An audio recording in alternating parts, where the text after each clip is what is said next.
Povo bonito de Curitiba, boa noite. Boa noite. Oh, coisa maravilhosa. Que bom ter você aqui. Que bom ter você que está aí em casa também, que está no seu computador assistindo, seja no Brasil, pela Novo Tempo, pela internet, em qualquer lugar do mundo. É incrível isso, viu? Mas você recebe, eu recebo pessoas de outros lugares do mundo e dizem assim, eu assisto o Clamor, eu assisto o programa tal. As pessoas estão ligadas na internet, a internet liga as pessoas no mundo inteiro. Eu tenho uma missão complicada hoje. Aliás, esses últimos programas me trazem missões complicadas, porque a gente já está muito adiantado no assunto e eu tenho que falar claramente tudo aquilo que a gente já estudou, aquilo que eu vim falando para você devagarinho. Então, eu não posso falar com meias palavras, não posso esconder, mas eu quero dizer que tudo que eu vou dizer aqui, eu vou falar com muito amor, com muito carinho e com muito respeito a todos os nossos amigos, você, nosso irmão cristão de qualquer religião. Há 2 anos atrás, eu descobri isso aqui na internet, mas é de 2012, onde diz que essa menina que mora nos Estados Unidos, que chama Andrea Hernandes, essa garota se recusou, na escola onde ela estuda, a receber uma carteirinha onde tinha um chip. Você está vendo ali o chip na carteirinha dela? E ela não quis receber essa carteira, porque ela crê que esse chip é a marca da besta. Mas existe hoje uma identificação muito mais moderna do que aquela. É um chip, um microchip desse tamanho aí. Olha ele comparado com um grão de arroz, como é que ele é. E que é implantado na mão da pessoa, na pele, e as pessoas dizem assim, pegam o texto da Bíblia e dizem, faz que lhe seja dada certa marca sobre a mão direita ou sobre a fronte. Esse chip aí ficam todas as informações a respeito de você. A pergunta é, será que a marca da besta é isso? Vocês leram aquilo ou responderam? Sim ou não? Não. Mas como é que você sabe? Quando você abre a sua Bíblia no Apocalipse 13, você sempre vai ver o seguinte, você vai ver que o Apocalipse 13 vai do verso 1 até o verso 7, falando sempre dessa besta do mar no passado. E do verso 8 até o verso 10, vai falando da ação dela no futuro. Olha só, sempre está falando aqui até o verso 7, assim, ó, abriu a boca, verso 6, verso 5, foi-lhe dada, verso 7, foi-lhe dada. Aqui está falando tudo no passado. De repente, no verso 8, ele muda, diz assim, e adorá-la-ão. Opa, falou do passado, agora está falando do quê? Do futuro.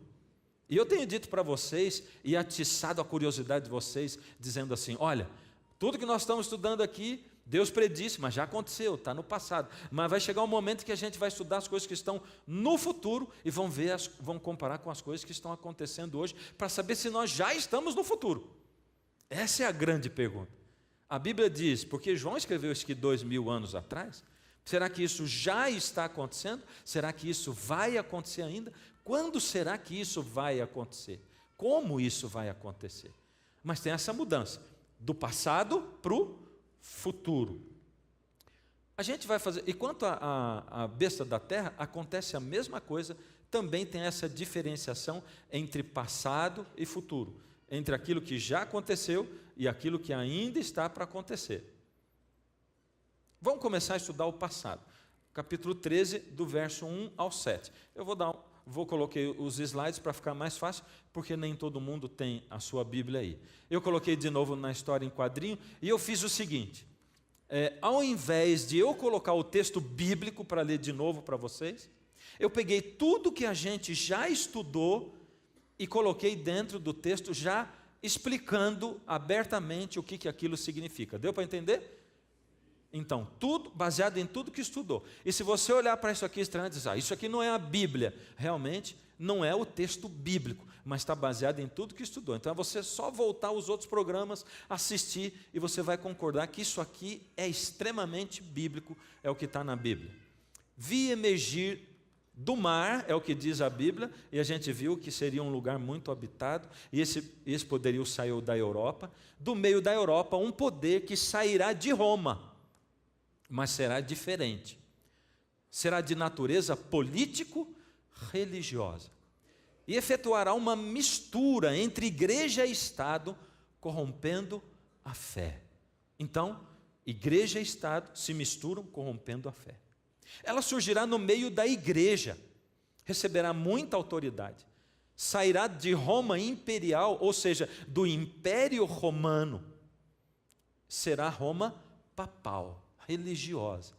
Ou seja, ela é a continuação do Império Romano. E você se lembra, baseado no que é isso aqui? O último animal, com aqueles 10 chifres, um chifre deles, 3 chifres se quebram e nasce um chifre pequeno no lugar. Negará a Bíblia, proferirá arrogâncias e blasfêmias, afirmando ser substituto, vigário de Cristo, e arrogará para si o poder para perdoar pecados. Blasfêmias, se dizendo igual a Deus. Ele vai perseguir o remanescente fiel de Deus e durante esse período vai parecer que venceu os santos. Para quem está vindo hoje pela primeira vez, assistindo hoje pela primeira vez, o que é o remanescente?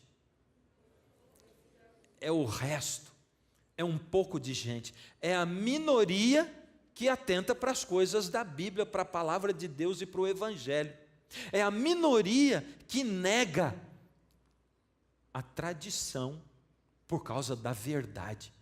É gente que não fica pensando assim, eu vou seguir, não, mas eu não vou pensar. A Bíblia diz, mas eu aprendi isso desde pequenininho, meu avô, minha avó ensinaram. É gente que diz, não, eles me ensinaram, mas eu sou uma outra pessoa, e se a palavra de Deus diz, eu vou atrás do que a palavra de Deus diz, eu sei, eu entendo e eu vou procurar fazer a vontade de Deus. Esse é o remanescente. E a Bíblia diz, incrivelmente, a história toda da Bíblia diz que isso é a minoria de pessoas. Isso é o remanescente. E aí diz que Roma, papal, perseguiria o remanescente durante esse período e vai fazer o quê? Parece até que vai vencer os santos. E isso aconteceu. A gente viu isso acontecer na Idade Média. Essa perseguição será global, abrangência. Cada tribo, língua, povo, nação será chamada de Inquisição. E a gente viu isso na história. Isso vai durar 1260 anos. E é incrível a gente estudar a profecia e ver como isso se cumpriu literalmente. Pois no fim desse período, o Papa será preso e o papado perderá sua autoridade, parecendo que ele foi ferido de morte.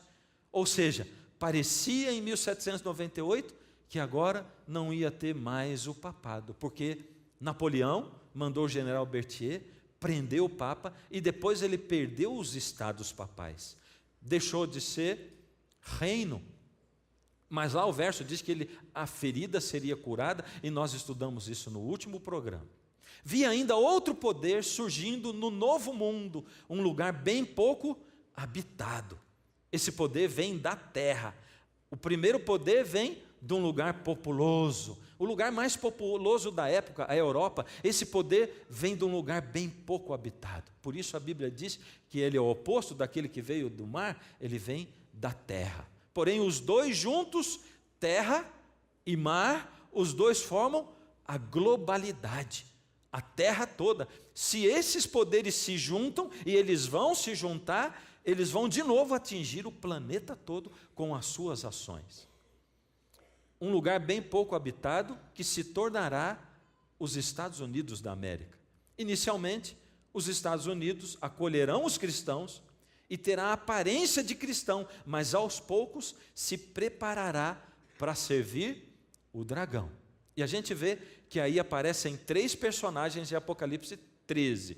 Quais são os 3? Primeiro, como não está escrito, vocês não falaram. Com um dragão desse tamanho aí. Qual é o primeiro personagem? O dragão. Esse dragão é o que está por trás de tudo. Quem ele representa? Satanás.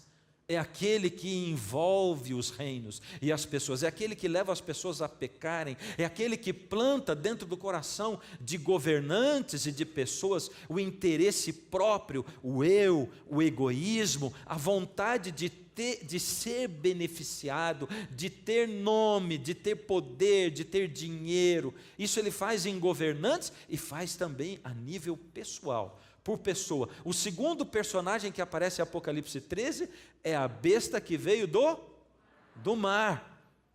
Ele é um coadjuvante. O principal é o dragão. Mas o dragão, agora ele começa a atuar. Depois que Cristo vai para o céu, ele começa a atuar através desse poder para oprimir o povo de Deus. Quem é o povo de Deus naquela época mesmo? O remanescente. Isso aí, vocês estão afiados. O terceiro poder que aparece, ou o terceiro personagem, a besta que veio de onde? A besta que veio da terra. E ela parece cristã, mas a atribuição dela principal, o papel principal dela é dar poder de novo àquele primeiro poder que tinha perdido o seu poder anteriormente. 3 poderes: dragão, besta do mar e besta da terra. Vamos falar junto para você não esquecer? Dragão, besta do mar, besta da terra. Agora nós chegamos no texto do Armagedon no Apocalipse. Onde é que está isso no Apocalipse? Apocalipse 16, primeiro verso, verso 13. E ele apresenta a guerra do Armagedon, ou a batalha do Armagedon, que dentro de uma guerra, desse grande conflito, essa grande guerra entre o bem e o mal, vai ser a última batalha, e ele apresenta nesses moldes. João tem uma visão, e ele vê esses poderes agindo no fim do fim, na última batalha, a batalha do Armagedon. Então, vi saírem da boca do dragão, da boca da besta e da boca do... Opa, tem um nome diferente aí, não tem? Mas você conhece os 2 outros, não conhece? O dragão você conhece. Conhece a besta também? E você conhece esse outro aqui, não? Sim ou não? Você tem ideia de quem ele seja, não? Quem ele é? Você falou assim, não falou nada. Quem você acha que é esse aqui? O falso profeta? Quem ele é? Se ele é falso profeta, é porque ele imita um profeta verdadeiro. Ele se diz um verdadeiro profeta, mas na verdade ele é um profeta falso. Um profeta é cristão? Um profeta verdadeiro é cristão ou não? Sim, ele é cristão. E um falso profeta, ele parece um cristão? E agora, você acha quem que é? Tem ideia? Vamos lá. São espíritos de demônios que realizam sinais miraculosos. Então ele viu sair da boca desses 3 personagens, esses espíritos. Eles vão aos reis de todo o mundo. Espera aí. Qual é a ação daqueles 3 do Apocalipse 13? O dragão, a besta do mar e a besta da terra. O que eles fazem? Eles vão a todo mundo? Eles se juntam. O dragão usa a besta do mar, usa a besta da terra. A besta da terra devolve a autoridade para a besta do mar e eles vão ao mundo inteiro. E esses 3 poderes vão ao mundo inteiro também, a fim de reuni-los para a batalha do grande dia do Deus Todo-Poderoso. Então se aqueles 3 estão fazendo a mesma obra desses 3, e se o falso profeta, ele imita um profeta verdadeiro, e vamos ler o fim, então os 3 espíritos os reuniram no lugar que em hebraico é chamado Armagedon. Armagedon vem da palavra Megido, ou Megido, que é uma localidade de Israel, onde houve uma batalha histórica no passado e que é relatada na Bíblia. E a coisa mais importante sobre esse nome é isso, é que está lá naquele lugar assim. Contudo, essa batalha do Armagedon, nós vamos ver aqui hoje que ela é uma batalha espiritual, como tudo que a Bíblia descreve para nós. Uma batalha espiritual. Apocalipse 16 apresenta 3 personagens. O primeiro é o dragão. O segundo é a besta. E o terceiro é? Gostei de ver. E quem será que é esse falso profeta? Na sua opinião? Está lá. É o mesmo. Só que aqui em Apocalipse 18, A besta da terra é chamada de falso profeta. E dá para entender. Porque, embora a besta que veio do mar, ela é um poder diferente, porque ela é religioso e ganhou poder político quando se uniu ao Estado. Os Estados Unidos é um poder político, mas que também ganhou um poder religioso, porque ele acolheu a igreja lá no passado. Então nós chegamos agora ao Armagedon. E eu quero fazer uma pergunta que é para ficar na sua cabeça e que a gente vai lembrar o tempo todo durante esse programa. Qual é o tema central do Armagedon? Qual é o tema central? Qual é o tema central do Armagedon e do Apocalipse? Agora nós vamos começar a olhar para o futuro. Tudo que a gente viu aqui já aconteceu. E quanto mais a gente avançar no futuro, vai ficar mais claro ainda para você a atribuição desses 3 personagens que aparecem no Apocalipse 13 e no 18. E agora eu estou colocando aqui o texto bíblico exato como ele é. E adorarão a besta do mar, todos os que habitam sobre a terra. Todos da terra. Aqueles cujos nomes não foram escritos no livro da vida do Cordeiro. Quem é o Cordeiro? Jesus é o Cordeiro. Então, quem vai adorar a besta são aquelas pessoas que não tiveram o nome delas escritos no livro da vida do Cordeiro. Eles não fizeram um compromisso com Jesus. Eles tiveram um compromisso talvez superficial. Eles não chegaram a entregar a vida para Jesus. Eles não casaram com Jesus. Tem muita gente que só paquera com Jesus, mas não casa com Ele. Tem gente que quer ficar com Jesus, mas Jesus não fica com ninguém. Jesus casa, Ele faz aliança, casamento. E na Bíblia é apresentado o casamento como aliança, e a aliança como casamento. Quando Deus traz o povo de Israel no pé do Monte Sinai, as palavras que Deus fala são palavras muito parecidas com o casamento judaico. Deus propõe casamento para o povo e diz assim: vocês vão cumprir tudo aquilo que eu estou propondo para vocês, vocês aceitam ser a minha esposa? E o povo disse: sim, nós vamos fazer tudo o que o Senhor disser. Deus se casa com o povo dele. E Deus depois na Bíblia vai comparando esse povo com esposa o tempo todo. Eles não tiveram o nome escrito no livro da vida do Cordeiro, que foi morto desde a fundação do mundo. Ou seja, por que eu estou falando que adoração e fidelidade? E adorá-la-ão. Então quer dizer que a adoração é o centro do Armagedon. Porque as pessoas vão adorar a besta. Adorar. Mas não é só adoração. Eles vão adorar a besta e vão ser fiéis a ela.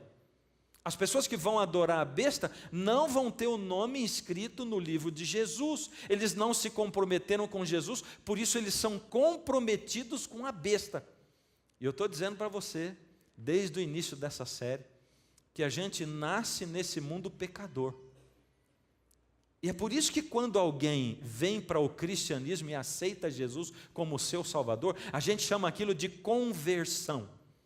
Porque a pessoa estava indo no caminho do pecado e de repente ela voltou. Ela voltou para o lugar de onde ela estava vindo. Ela vinha sendo levada pela correnteza, porque o pecado é uma correnteza de um rio que leva a gente. E ela decidiu converter, ela decidiu nadar contra a correnteza. A primeira coisa que ela fez foi jogar a boia. E agora nadar contra a correnteza. E as pessoas estranham quando você entrega a vida para Jesus. Muitas pessoas dizem assim: mas por que você está indo agora ao contrário? Está todo mundo indo para lá. E você tenta explicar, as pessoas não entendem. E algumas dizem: depois que começou a ir naquela igreja lá, estão fazendo lavagem cerebral com ele. Sei lá, ficou diferente. Está muito esquisito. E as coisas começam a mudar. Até porque, quando você se apaixona por alguém, você vira um chato. Olha, eu tinha um amigo, que aquele era o chato dos chatos. Quando ele começava a namorar, eu tinha que ficar 1 mês escutando ele falar da namorada dele. Ele só falava dela. Mas porque a fulana, mas ela é isso, ela é aquilo. Mas era o tempo todo. A gente até dormia na conversa dele. O problema é quando a namorada terminava com ele, o que aconteceu umas 3 vezes. Aí eu tinha que ficar 1 mês ouvindo ele falar da tristeza dela ter terminado com ele. Isso é paixão. Com Jesus é assim também. Com Deus é assim também. Adoração e fidelidade, lealdade. Agora olha só, Apocalipse 13, 9 e 10. Se alguém tem ouvidos, ouça. Se alguém leva para cativeiro vai. Deus já está prevendo, porque daqui a pouco, ali mais na frente, quando ele for falar da besta da terra, mais claramente, ele vai contar que as duas bestas vão se unir e vão perseguir o remanescente de novo. Então ele diz, presta atenção, vocês que são perseguidores, vocês que não são comprometidos com Jesus, e que vocês que aceitaram o mundo, o que o mundo impõe para vocês, vocês que vivem de acordo com a vontade de vocês, vocês que esquecem de Deus a vida inteira e só lembram quando alguém morre, vocês com quem Deus vive falando, tocando a sua vida, chamando você para vir, para entregar o coração, presta atenção você, que nunca se compromete com Deus, presta atenção, porque quando chegar no tempo do fim, você vai ter que estar comprometido de um lado ou de outro.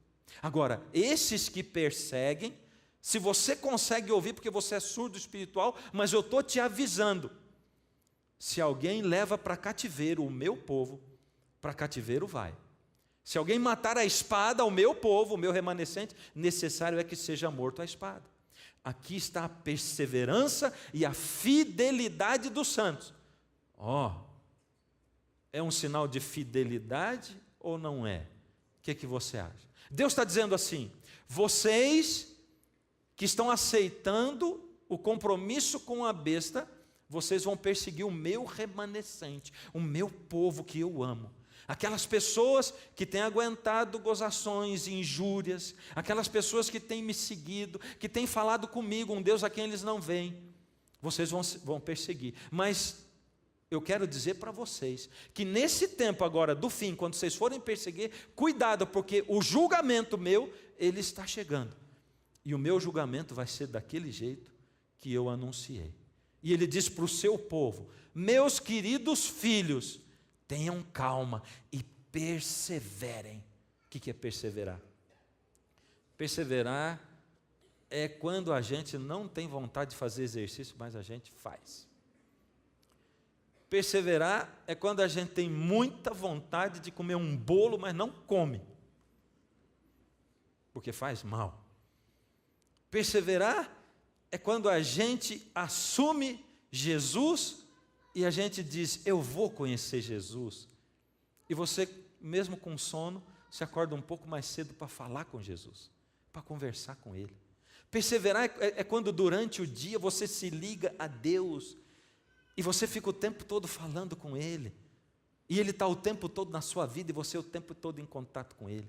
Perseverar é quando dá vontade de parar e você diz, quer saber de uma coisa? Eu não vou parar, eu vou mais longe ainda. Isso é perseverar, é não desistir. Agora o Apocalipse 13 fala da besta da terra e do que vai acontecer no futuro em relação a essa besta da terra. Ele diz assim, ela exerce toda a autoridade da primeira besta na sua presença. As duas estão juntas agora, os dois poderes. Faz com que a terra e os seus habitantes todos adorem a primeira besta cuja ferida mortal fora curada. Opa, apareceu uma palavra ali de novo, qual é? Adorar. Adorar, a adoração e a fidelidade. Essas pessoas fazem um compromisso com essas duas bestas agora.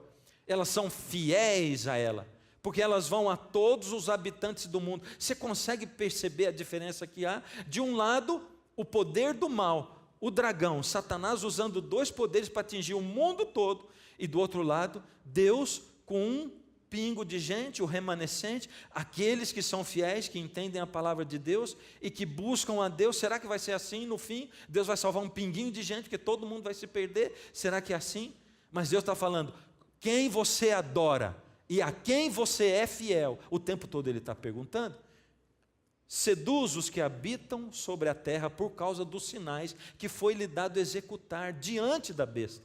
As pessoas ficam maravilhadas, que poder, uau! Que autoridade, dizendo aos que habitam sobre a terra que façam uma imagem à besta, aquela que ferida a espada sobreviveu.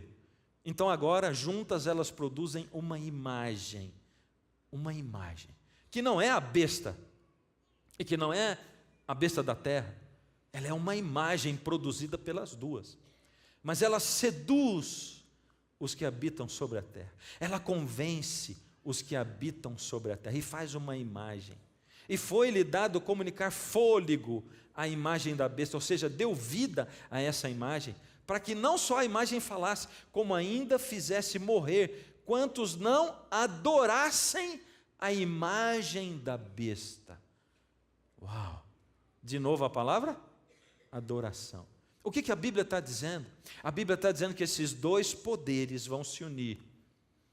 E eles, nessa união, quando os dois estiverem juntos, essa união faz uma imagem. São os dois poderes juntos, essa união.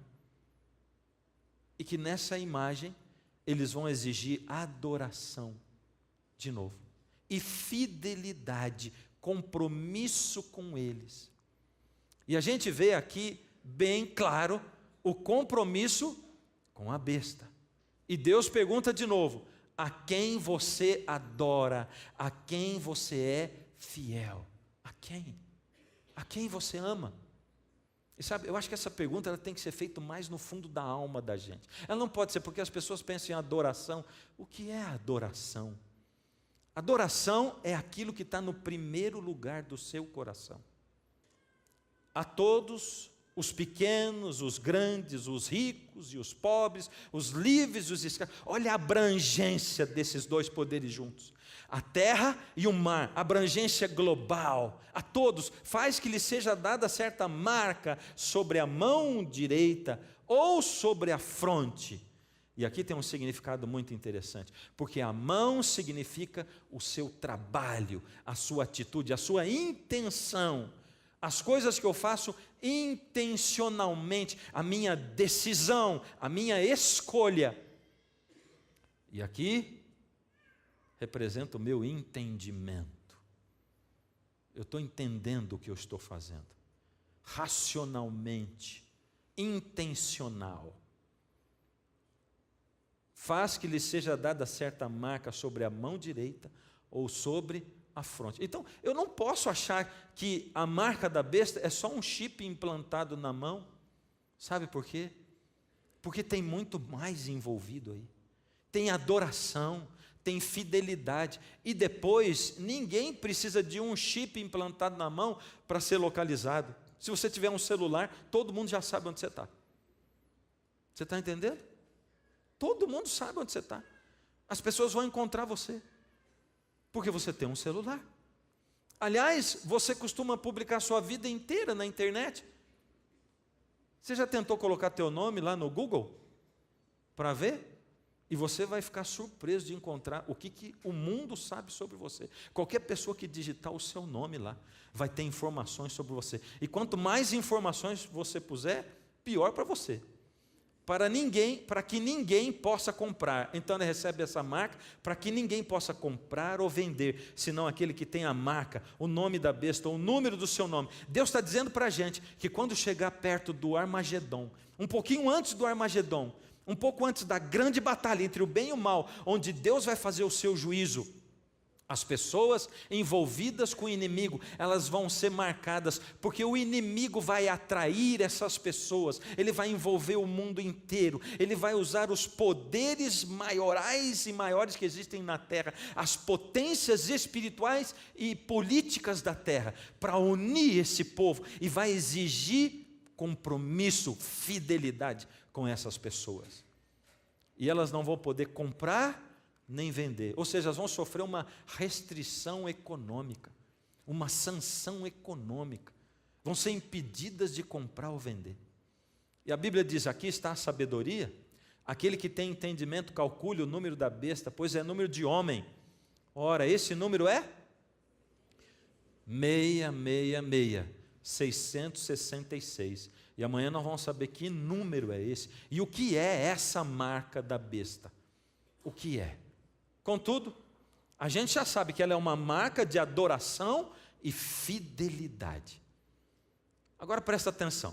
Hoje, eu vou falar hoje e vou comparar com o dia da vinda de Jesus. Ou o dia em que as pessoas finalmente vão receber a marca da besta. Porque essa marca não acontece ainda. Ela vai acontecer daqui a pouquinho. Quando? Não sei. Mas vai ser daqui a pouco. Mas não aconteceu ainda. As pessoas hoje, seres humanos hoje, nós, tem 3 tipos de pessoas espiritualmente. Os justos. Quem é justo por quê? Porque faz o quê?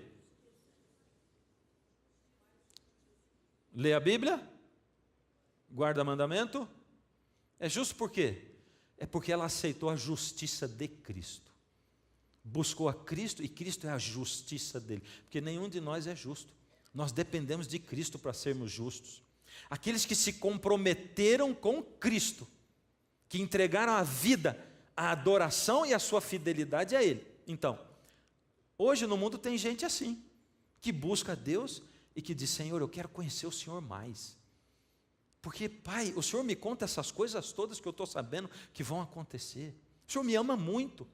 E eu sei que o Senhor planejou que eu nascesse aqui e que o Senhor deseja que eu seja salvo, Senhor. Quero conhecer o Senhor, quero entregar minha vida para o Senhor. Eles confessam o pecado e cada vez que eu confesso o pecado para Deus, e peço perdão, Deus me justifica. E sabe como é que Ele justifica? Ele justifica assim: Ele dá um caderno novo para você. Ele não apaga os teus pecados, porque senão ia ficar marca de borracha. Deus dá um novo caderno, em branco, para você escrever de novo. E você é justificado por Cristo. Justo é quem vai todo dia diante de Deus, confessa os seus pecados, diz: eu errei, Pai, eu quebrei a sua lei. E agora eu estou aqui para pedir a justiça de Cristo e para pedir que o Senhor arranque isso de mim. Esse é o justo. E existem os ímpios. Quem são os ímpios? Impio. Pio é crer. Aqueles que não creem, que não se comprometem com Deus. Aqueles que vão vivendo a vida assim, deixando Deus de lado. Esses são os ímpios. Não é gente malvada, não é gente ruim. É gente que simplesmente esqueceu de Deus nessa vida e que não se volta para Deus. Deus não pode justificar. Lembra por quê? Porque lá no Apocalipse 3:20, Jesus diz assim: eis que estou à porta e bato. Ele está falando do seu coração. Ele está dizendo: eu estou do lado de fora do seu coração e estou querendo entrar, batendo na porta. Se alguém ouvir a minha voz e abrir a porta, é você que tem que abrir, porque essa porta do seu coração só tem fechadura do lado de dentro. Jesus não arromba, Ele não obriga você a ir para a igreja, Ele não obriga você a aceitá-lo, e Ele não obriga você a andar nos caminhos dEle. Jesus espera, Ele chama, Ele bate, Ele chama para ir na igreja, Ele chama por outro motivo, Ele chama através de música, Ele chama através de criança que chama você. Ele chama. Mas esses não querem relacionamento com Jesus. Mas tem também os indecisos.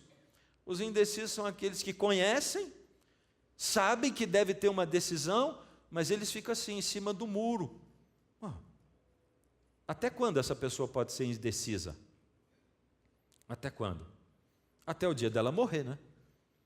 Porque o grande problema é que a gente não sabe quando vai morrer. Muitos de nós achamos que vão morrer daqui 20 anos, mas a gente não sabe. Ninguém sabe. Mas no fim do fim, só vai ter 2 classes de pessoas, como diz ali na Bíblia. Como dizem as parábolas de Jesus.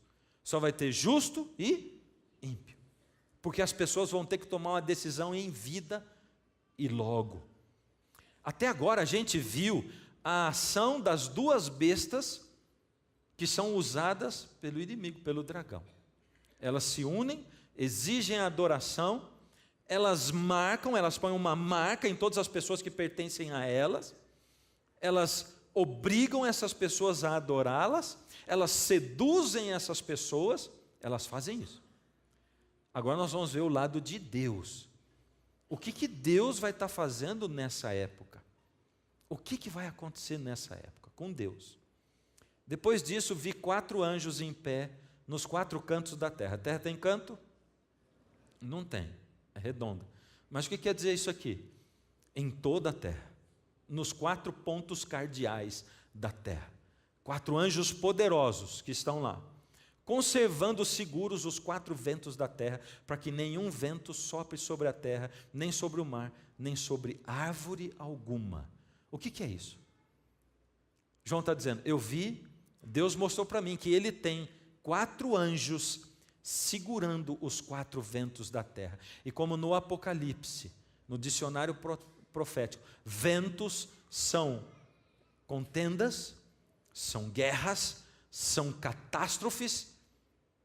Vi outro anjo que subia do nascente do sol, tendo o selo do Deus vivo, e clamou em grande voz aos 4 anjos, aqueles aos quais fora dado fazer dano à terra e ao mar. A história está ficando interessante. Dizendo, não danifiqueis nem a terra, nem o mar, nem as árvores, até selarmos na fronte os servos do nosso Deus. Quer dizer que esses 4 anjos de Deus têm poder para danificar a terra. Mas esse anjo diz, não danifique antes de vocês soltarem, porque eles não vão danificar fazendo, eles vão soltar os 4 ventos da terra. Antes que isso aconteça, não faz isso antes da gente fazer o quê? Selar os que pertencem a Deus. A besta tem a sua marca, mas Deus tem também o seu selo. A coisa está ficando mais interessante ainda. Esses anjos seguram os 4 ventos. Que ventos são esses? A terra tem sido abatida por tempestades, a terra tem sido abatida por vulcões que, vez ou outra, entram em erupção, por tufões, por enchentes tremendas. A gente vê hoje até enchente de lama, coisas que a gente nunca imaginou, tsunamis, e também secas. A terra tem sido abatida por isso. Agora, pensa bem, tudo isso acontece, mas Deus ainda está segurando. Aquele texto diz o seguinte, se Deus não estivesse ainda controlando o mundo já teria sido destruído por Satanás, porque Satanás quer o tempo todo destruir a humanidade. Deus contém ainda a ação de Satanás, ele não deixa, ele põe 4 anjos segurando os 4 ventos da terra. Nós vivemos sim ainda num mundo de pecado, ainda Satanás impera aqui, mas Deus ele ainda está segurando aquilo, para não deixar que aconteça. Porém, Deus diz, eu sei que o diabo está agindo aí, ele está atacando o meu remanescente, eu não suporto mais ver isso, mas eu vou fazer guerra, é o Armagedon. Satanás se preparou para isso, e eu estou me preparando para isso. Deus e o povo dele, o remanescente dele, e do outro lado, Satanás e os dele. Essa é a guerra do Armagedon, Deus e o seu exército, e Satanás e o seu exército. E na guerra do Armagedon, quando o Armagedon começa, Deus derrama 7 pragas. E o Apocalipse cita 7 pragas. 7 pragas do Apocalipse. Coisa mais incrível dessas 7 pragas é que a Bíblia apresenta para a gente 2 paralelos, 2 histórias bíblicas. Porque nós vamos ver 2 momentos bíblicos onde Deus selou o povo dele, para a gente entender. Porque a gente tem que entender o Apocalipse baseado na Bíblia. A primeira vez que Deus selou o povo dele antes de um juízo foi no Egito. Vocês lembram? Quando Deus selou o povo? Vocês lembram que o povo ficou lá, mas Deus selou aquele povo. Como? Aquele povo foi feito escravo no Egito. E quando Deus chama Moisés, ele diz assim, eu ouvi o clamor do meu povo. Clama para Deus. Deus está ouvindo. Clama. Insiste, pede, clama para Deus. Eu não quero mais ficar nesse mundo, Deus. Volta logo, me tira daqui. E Deus, eu ouvi o clamor do meu povo. E Deus mandou Moisés tirar. E a última coisa que aconteceu com aquele povo, ou a última foram as 10 pragas. Deus foi enviando, porque o faraó não cedia. E Deus avisava, e aí ele fazia que liberar o povo, não ia. A última praga, qual foi? A morte dos primogênitos, os filhos mais velhos.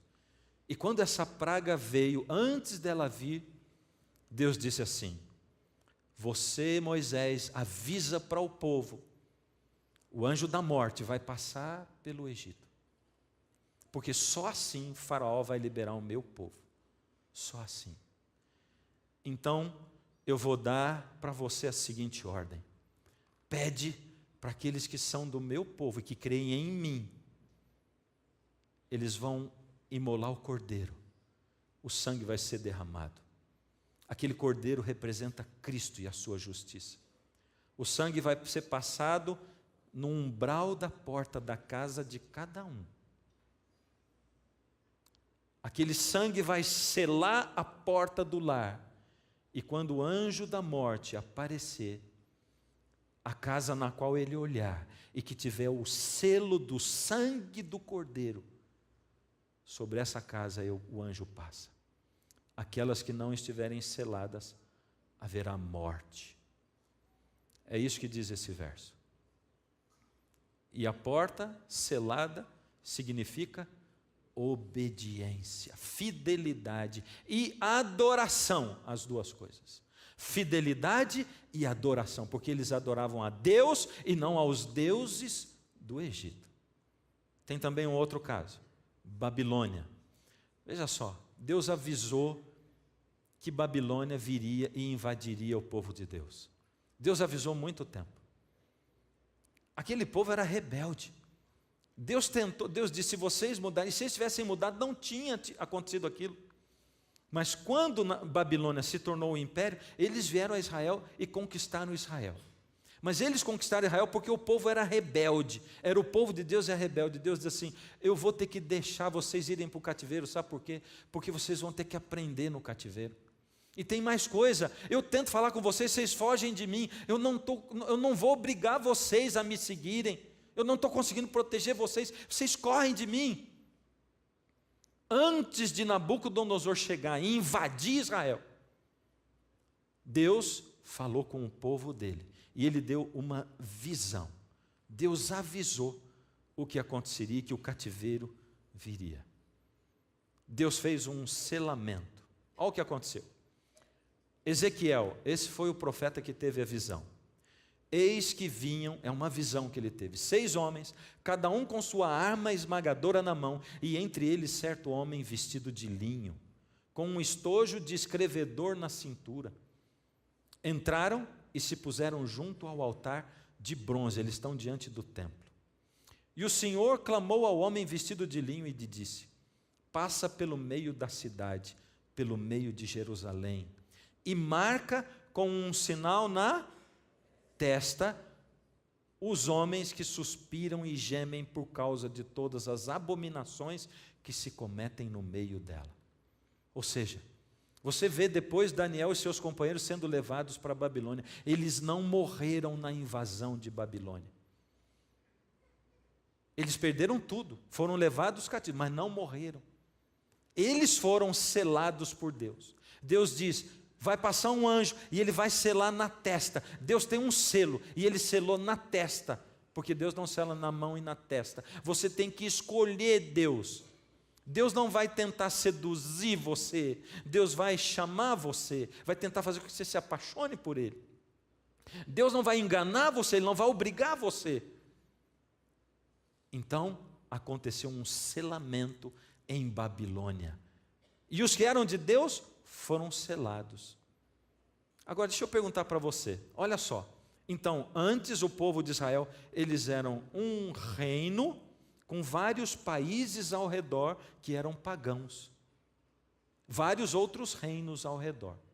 Agora em Babilônia, o povo de Deus era cativo, eles não tinham mais um reino, mas era o povo de Deus misturado no meio dos infiéis de Babilônia, no cativeiro. Pergunta para você, hoje, o povo de Deus, qual é a situação que nós estamos? Se parece mais quando Israel era nação e que eles eram um povo ali separado, cercado de nações, ou parece mais com Babilônia, onde os cristãos e os fiéis de Deus estão espalhados no meio dos incrédulos? Babilônia. E é por isso que a Bíblia chama esse mundo que nós vivemos no fim do mundo de Babilônia. Deus chama de Babilônia. Babilônia era isso, era só prazer, era só atender aquilo que o meu coração pede, o que eu desejo fazer. Nós somos escravos ou somos cativos? Nós somos cativos, estamos no cativeiro de Babilônia. Babilônia existe hoje. Nós estamos no meio de Babilônia hoje. Babilônia clama para nós, é uma mistura de gente fiel e de gente infiel. E eu tenho uma pergunta muito importante para você hoje. Será que existe algum remanescente no meio de Babilônia? Sim. Gostei dessa resposta. Quem são eles?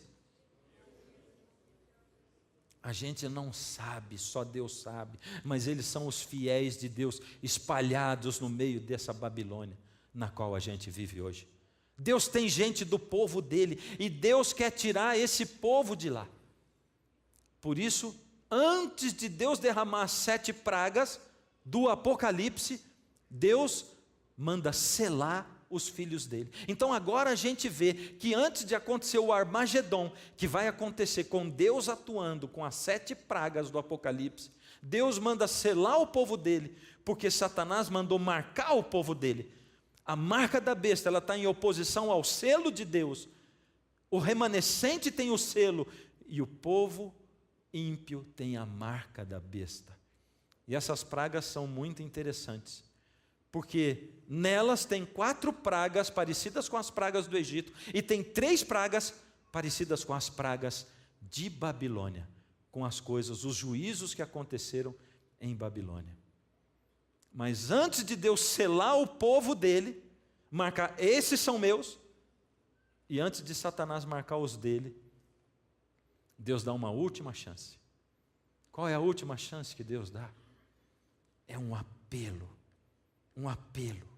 Depois dessas coisas, vi descer do céu outro anjo, que tinha grande autoridade, e a terra se iluminou com a sua glória. Então exclamou com potente voz, dizendo: caiu, caiu a grande Babilônia. Deus está revelando Babilônia. Deus está revelando que o povo está no meio do erro. Ela caiu e se tornou morada de demônios, porque as pessoas se entregaram aos seus prazeres, elas não respeitam mais seus pais, elas não respeitam seus professores, seus governantes, as pessoas são egoístas, elas só pensam nelas, elas usam os outros seres humanos para subir em cima deles, as pessoas não têm mais compaixão pelo pobre, pelo que sofre. Caiu Babilônia, Deus revelou Babilônia, ela é morada dos demônios. Retirai-vos dela, povo meu. Outra tradução diz: sai dela, povo meu. Deus faz clamar uma voz, uma pregação que atinge o mundo inteiro também, porque não é só a besta do mar e a besta da terra que abrangem o mundo. Deus, Ele é o dono desse mundo. Deus vai tomar esse mundo. Ele está para fazer o Armagedon, a última batalha, e Deus chama o povo dele e diz: sai de Babilônia, povo meu. Esse é o chamado que Jesus fez em João 10. Eu tenho outras ovelhas que não são desse rebanho. A mim me convém conduzi-las. Elas vão ouvir a minha voz e vão me seguir. E nós vamos ser um rebanho e um só pastor.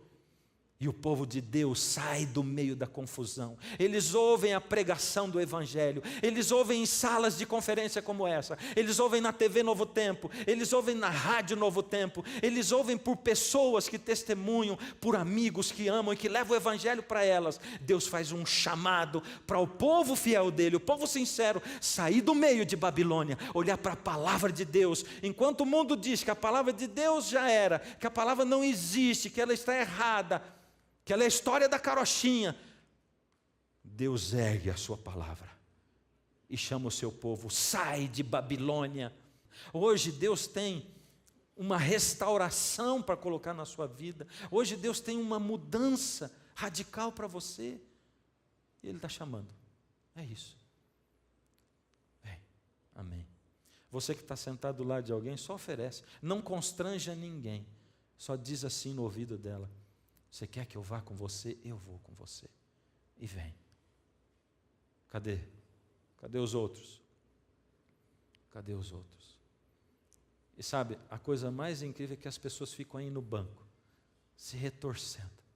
Deus chamando, e alguns ficam até pensando assim: ai meu Deus, será que não vai parar de chamar? Porque fica incomodado. O pior de tudo é que eu vou parar de chamar. Isso é o pior de tudo. Porque enquanto eu chamo, Deus está chamando você. Enquanto dá tempo de você vir. E hoje, a batalha do bem contra o mal acontece aí dentro do seu coração. É aí. então você vai deixar Deus vencer se levantando. É fácil? Não é. Mas Deus não pede nada fácil para a gente. Porque sair da mão do inimigo e vir para Deus não é fácil. Mas você vai sentir a mão dele vindo. E trazendo você, e puxando você, e abraçando você, e conduzindo você. Você vai sentir essa mão em você. Deus deseja abraçar você. Eu tenho dito, aqui na frente tem os anjos, né? Chega aqui bem pertinho de mim. Será que tem mais alguém ainda? Se tem ainda, você vai ter o tempo dessa música para ainda vir. São 3 ou 4 minutos só. E quando acabar a música eu vou orar. Aí não vai ter mais tempo. Então você tem que vir durante a música. Eu sei, está cheio aqui, mas você vem.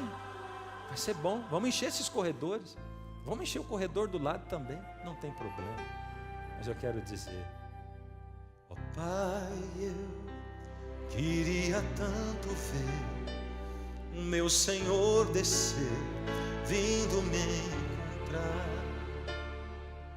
Eu posso até imaginar a refulgente glória do Senhor Jesus, transpondo as brancas nuvens no mais puro azul, onde nem sul nem norte existirá, e em meio a lágrimas, sorrisos de alegria e de prazer. Eu que era cego agora posso ver, contemplar, enfim. Por isso eu canto glória, glória, glória ao autor da minha fé. eu te adoro, Senhor. Glória, glória ao autor da minha fé. Ele ainda está chamando você. Cadê você? Está ainda resistindo? Vem. É o último momento para você. Vem. O que você está fazendo aí sentado? Cadê você lá atrás? Vem. Ó Pai, eu queria tanto ouvir o som que vai abrir o encontro triunfal, rever amigos que um dia em Cristo foram feitos meus irmãos, e agora sim podemos dar as mãos, pois temos todos somente um só Senhor. E eis o consolo que envolve a minha vida, o meu Senhor Jesus, que foi morto, sim, naquela cruz, voltará, voltará, enfim. Por isso eu canto glória, glória, glória ao autor da minha fé. Glória, glória ao autor da minha fé. Esse é o último momento para você. É o último chamado de Jesus hoje. E se Ele está chamando ainda, vem. Porque eu quero, junto com vocês que estão aqui na frente, colocar o nosso pensamento naquele dia da volta de Jesus. Aquela cena, os anjos deles, milhares deles ali. E Jesus olhando para nós e nós louvando o nome dele. Canta comigo assim. Glória ao Senhor, glória ao Senhor, glória ao Senhor, o autor da minha fé. Glória ao Senhor, glória ao Senhor, o autor da minha fé. Glória ao Senhor, glória ao Senhor, glória ao Senhor, o autor da minha fé. Glória ao Senhor, glória ao Senhor, o autor da minha fé.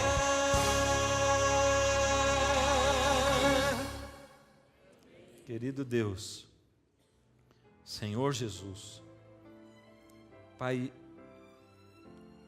Filho, Espírito Santo, os senhores formam a trindade, o inimigo também forma a trindade dele, os três poderes que ele reúne, mas eles são nada diante do Senhor. Amém, glória a Deus por isso, porque nessa noite o Senhor provou isso, ganhando a batalha no coração desses seus filhos que vieram aqui, Senhor. Obrigado, Senhor, porque estava tão difícil de se levantar, mas eles vieram. Senhor, são os seus filhinhos. Eles têm sofrido, Pai. Eles têm sofrido porque não conseguem se desvencilhar do mal. O inimigo plantou no coração deles vícios. O inimigo plantou no coração deles o egoísmo, Pai. O gosto pelos prazeres. O inimigo implantou a cegueira nos olhos deles, a surdez nos ouvidos. Ó Senhor, estende a sua mão sobre eles, sobre cada filho e filha sua que lá em casa, Pai, se levanta, que levanta a sua mão, cada filho que aqui no auditório também, Pai, se manifesta para dizer: Pai, por favor, anula as forças do mal em mim. Senhor, nós queremos estar do seu lado, não só naquele dia quando o Senhor vier, mas hoje, Pai, porque a gente não sabe quando vai ser esse dia. Nos recolhe nos seus braços, Pai, com os seus anjos nos abraça todos aqui na frente, e não deixa a gente sair mais, Pai, desse abraço, por favor, em nome de Jesus, amém.